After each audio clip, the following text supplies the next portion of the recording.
بسم اللہ الرحمن الرحیم۔ مومنین کرام، اگر آپ چاہتے ہیں کہ آپ کے گھر کا بجلی کا بل کم سے کم آئے تو ایک مولانا صاحب نے نیشنل ٹی وی پہ بیٹھ کے اس کا حل بھی بتا دیا ہے کہ جہاں آپ ہر روز ایک کوئی نیا شگوفہ نیشنل ٹی وی پہ یا اپنے معاشرے میں دیکھتے ہیں، انہی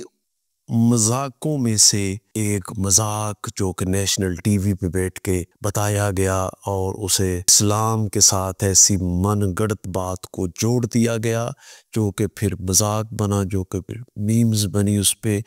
وہ مولانا صاحب نے ایک کیا کہا ہے جی، بجلی کا بل آپ کا کم آئے گا تو آپ نے کیا میٹر پہ لکھنا ہے؟ آئیے واقعی ایک سنجیدہ وظیفہ ہے۔ اگر آپ چاہتے ہیں کہ آپ کے گھر کا بجلی کا بل کم سے کم آئے تو ایک وظیفہ ہے، آپ نے شہادت کی انگلی سے میٹر پہ جا کے لکھ لینا ہے زم زم۔ آپ نے لکھ لینا ہے زم زم۔ یہ میٹر پہ لکھ دیں، مہینے میں 2 دفعہ کریں، ہر 15 دن بعد آج کر لیں اور 15 دن بعد پھر کریں، انشاءاللہ یہ بھی میں گارنٹی سے کہتا ہوں آپ کی بجلی کا بل کم آئے۔ کہ کیسا ایک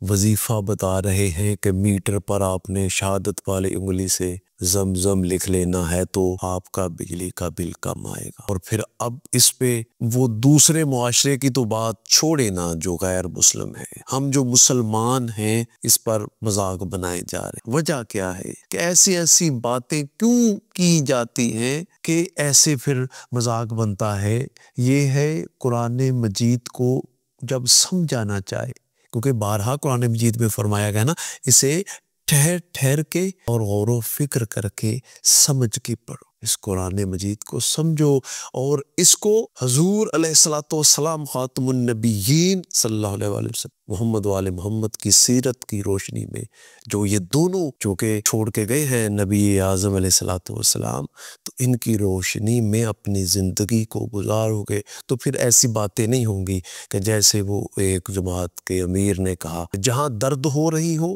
وہاں آپ نے ہاتھ رکھ لینا ہے، مثلا سر میں، اور یہ سر پہ ہاتھ رکھ لینا اور یہ کہنا بابا جی کی گوڑی اور پھر اندھیری رات، وہ جہاں درد ہو رہی ہے وہ ختم ہو۔ یعنی کیسے آپ یہ گفتگو کر رہے ہیں، کیسے آپ یہ وظیفے بتا رہے ہیں کہ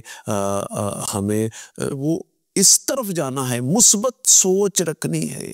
منفی ان باتوں سے نکلنا ہے۔ ٹی وی پر، میڈیا پر ہمیں اتحاد کی باتیں کرنی ہے، پیار محبت مسلمانوں میں، اور قرآن مجید کی روشنی میں اور سیرت محمد والے محمد کی روشنی میں جب ہم اپنے ان ٹی وی شوز میں، میڈیا پہ گفتگو کریں گے تو پھر معاشرہ جو ہے وہ مثبت طرف چلے جائے گا۔ اب آپ کو ایک خبر دے رہے ہیں جو کہ شاید آپ کے علم میں نہ ہوگی کہ بول نیوز کی رمضان ٹرانسمیشن 18 رمضان کو جو ہوا وہ آپ یوٹیوب پہ دیکھ سکتے ہیں کہ 1 گھنٹہ اور 14 منٹ پر ایک ناخوشگوار واقعہ بول چینل کے رمضان ٹرانسمیشن میں، جس کے ہوسٹ ہیں فرحان علی وارث، تو ایک مولانا ہے، ایک جماعت کے مولانا ابو محمد صاحب، انہوں نے کو اپنا موقف بیان کیا۔ اس کے بعد مولانا حسن شاکری جو کہ شیعہ عالم دین تھے، انہوں نے اپنا موقف بیان کیا، تو وہاں فرحان علی وارث صاحب نے 1 گھنٹہ اور 14 منٹ پر فرحان علی وارث صاحب کو پھر بریک لینا پڑی۔ اس بریک کے دوران جو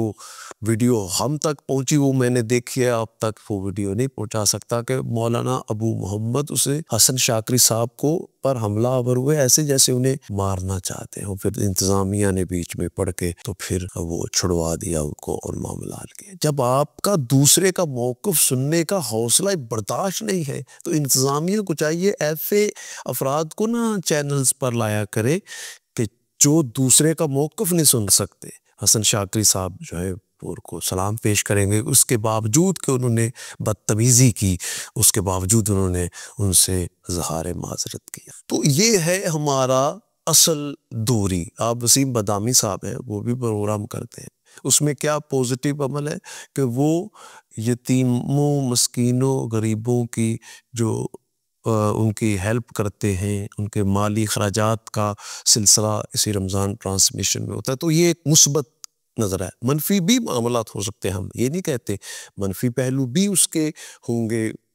لیکن مثبت بھی ہے نا کہ ایسے علماء کرام کو بلایا جائے کہ جو درس دے آپس میں پیار اور محبت کا، جس میں ایسی بچیوں کا انتظام کیا جائے، جہیز کا انتظام کیا جائے، ان کا جو بیمار ہیں ان کی شفا یابی کے لیے انتظامات کیے جائیں، جو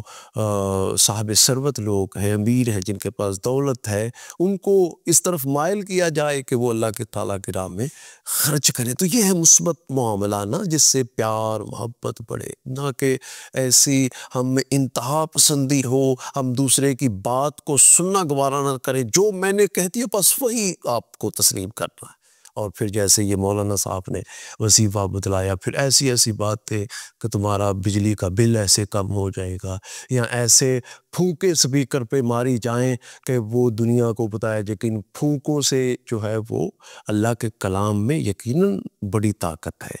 اللہ کا کلام قرآن مجید جو ہے وہ پڑھ کے دم کر کے بیمار کے لیے شفا یابی بنے گا۔ لیکن اس طرح سے، جس طرح سے ایک لوگوں کے درمیان وہ پھونکے مار رہے ہیں لوگ، وہ ہاتھ رکھے ہوئے ہیں، تو دنیا غیر مسلم کے افراد کیا کہیں گے؟ اس لیے ہمیں اصل میں یہ ہے کہ قرآن مجید کو ہم سمجھ کے غور و فکر کر کے پڑھے، اور محمد وآل محمد کی حیات طیبہ کو پڑھے، اور ان کو آپس میں ملائیں۔ جہاں جو یہ مل رہے ہیں وہ صحیح ہے، قرآن مجید اور محمد وآل محمد کی سیرت طیبہ جو مل رہی ہے، جو ان کا کردار ہے، جو گفتار ہے، وہ صحیح ہے۔ اللہ تعالیٰ کی بارگاہ میں دعا ہے ہمیں آپس میں تمام مسلمانان عالم کو پیار و محبت عطا فرمائے اور نفرت سے بچنے کی توفیق عطا